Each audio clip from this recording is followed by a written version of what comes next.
Le bilan des aides économiques donne une image intéressante de la contribution de la région dans l'une de ses compétences phares, le développement économique. Depuis 2022, beaucoup d'éléments nouveaux à la région sont intervenus, à commencer par le vote, il y a près d'un an, du nouveau SRDE2I.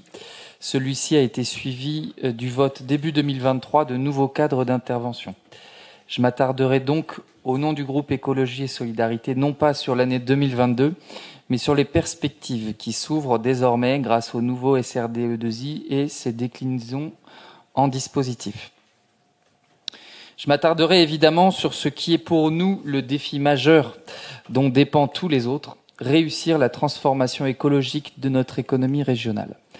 À l'image d'une nouvelle révolution industrielle, la question qui est posée à notre économie régionale est: saura-t-elle s'adapter au changement climatique et passer d'une économie qui gaspille les ressources naturelles et les épuise à une économie de la sobriété qui inscrit son développement dans le cadre des limites planétaires? Bien sûr, ce défi est immense, il est énorme, et bien sûr, c'est un défi dans lequel la région ne fait que prendre sa part, mais dans lequel elle est résolue à prendre toute sa part et ne pas se défiler face à ses responsabilités. Ainsi, je souhaite rappeler ici deux dispositifs que nous avons créés et qui rentrent directement dans le cadre de mes délégations: le CAP Transition écologique et l'accélérateur des transitions. Notre intention est de proposer un parcours aux entreprises qui les accompagne depuis la sensibilisation jusqu'à l'investissement, en passant par l'aide à la décision.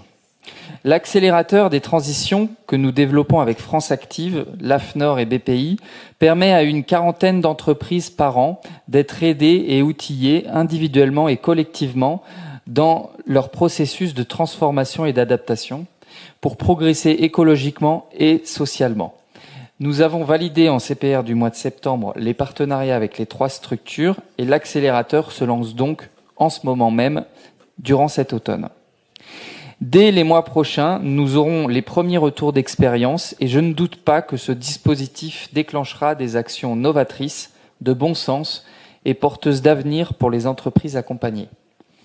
Le CAP Transition écologique propose, lui, des aides financières pour réaliser dans un premier temps des diagnostics qui permettent de qualifier les besoins et les pistes d'action concrètes à engager pour transformer les process de production et améliorer la résilience de l'entreprise au changement climatique.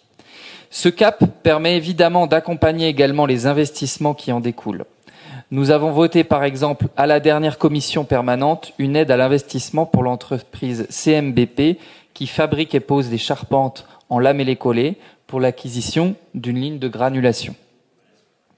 L'année 2024 viendra renforcer la contribution de la région en matière de transformation écologique de l'économie à travers 2 stratégies que nous présenterons: une stratégie régionale de l'économie sociale et solidaire et une stratégie régionale sur l'économie circulaire.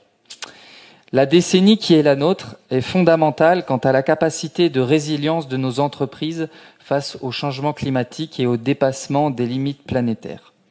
Ce qui est en jeu, c'est un changement de modèle économique et social. Sans ce changement, c'est la récession qui nous guette. Nous prendrons toute notre place pour aider notre tissu économique à faire de tous ces changements non pas simplement une contrainte, mais des opportunités. Je vous remercie.